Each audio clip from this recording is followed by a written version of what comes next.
మెదక్ జిల్లా teacher MLC BJP party అభ్యర్థిగా మల్కా కొమరయ్యను అత్యధిక మెజార్టీతో గెలిపియాలని మెదక్ జిల్లా బీజేపీ ఇన్ఛార్జ్ రాములు శివంపేటలో మీడియా సమావేశం నిర్వహించి ఆయన మాట్లాడుతూ మెదక్ టీచర్ ఎమ్మెల్సీ అభ్యర్థి బీజేపీ పార్టీ క్యాండిడేట్ మల్కా కొమరయ్యను అత్యధిక మెజార్టీతో గెలిపియాలని బీజేపీ పార్టీ తరపున అన్ని వర్గాలకు మేలు చేసే విధంగా పనిచేస్తామని తెలిపారు. ఈ కార్యక్రమంలో బీజేపీ పార్టీ నాయకులు కొండలరావు పాల్గొన్నారు. భారతీయ జనతా పార్టీ అభ్యర్థిగా టీచర్ ఎమ్మెల్సీ అభ్యర్థిగా మల్కా కొమరయ్య గారిని అత్యధిక మెజార్టీతో గెలిపించాలని మేధావి వర్గమైన ఉపాధ్యాయులకు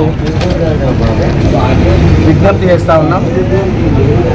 ఉపాధ్యాయుల యొక్క సమస్యలను పరిష్కరించాలంటే ఖచ్చితంగా భారతీయ జనతా పార్టీ బలపరిచిన అభ్యర్థి గెలిచినట్టయితే మేము ప్రతి సమస్యను కూడా పార్టీ పరంగా తీసుకొని ప్రభుత్వం చేసే తప్పులను ఎత్తి చూపుతూ ఉపాధ్యాయుల యొక్క సమస్యలను పరిష్కరించడానికి మేము శక్తి వంచన లేకుండా ప్రయత్నం చేస్తూ ఉంటాం. గతంలో గెలిచిన ఎమ్మెల్సీలు ఎవరైతే ఉన్నారో ప్రభుత్వానికి తొత్తులుగా వివరిస్తూ వాళ్ళకు వంత వాడుతూ ఉపాధ్యాయులకు జరిగిన 317 జీవో కానీ జోనల్ సిస్టంలో జోనల్ పోస్టు లేకపోవడం కానీ మిగతా విషయంలో ఈ ఎమ్మెల్సీల యొక్క నిర్లక్ష్యం వల్ల ఎమ్మెల్సీలు ప్రభుత్వానికి తొత్తులుగా ఉండడం వల్ల మాత్రమే ఉపాధ్యాయులకు తీవ్ర అన్యాయం జరిగింది. భారతీయ జనతా పార్టీగా స్కూల్ అసిస్టెంట్ ఏదైతే పోస్టులు ఉన్నాయో వాటిని ఖచ్చితంగా గస్టెడ్ హోదా కల్పించాలని డిమాండ్ చేస్తూ ఉన్నాం. భారతీయ జనతా పార్టీ అభ్యర్థి గెలిచినట్టయితే ఎట్టి పరిస్థితుల్లో స్కూల్ అసిస్టెంట్లకు గస్టెడ్ హోదా తీసుకురావడానికి పార్టీ పరంగా మా ఎమ్మెల్సీల పరంగా మేము తీవ్ర ప్రయత్నం చేస్తూ ఉంటాం.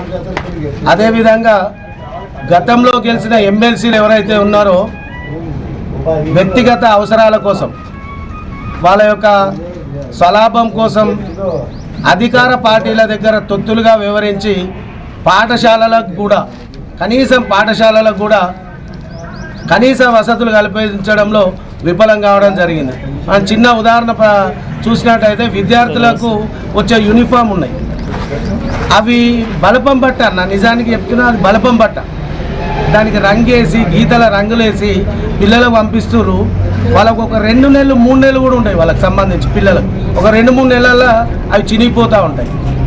ఒక ఎమ్మెల్సీలు కనీసం ప్రభుత్వాన్ని ఒక విద్యార్థులకు ఇచ్చే యూనిఫామ్ విషయంలో కానీ వాళ్ళకు పెట్టే భోజనం విషయంలో కానీ వాళ్ళకు కల్పించే వసతులు చాలా స్కూళ్ళల్లో ఈరోజు చూస్తూ ఉన్నాం. అనేక హై స్కూళ్ళల్లో చూస్తున్నాం.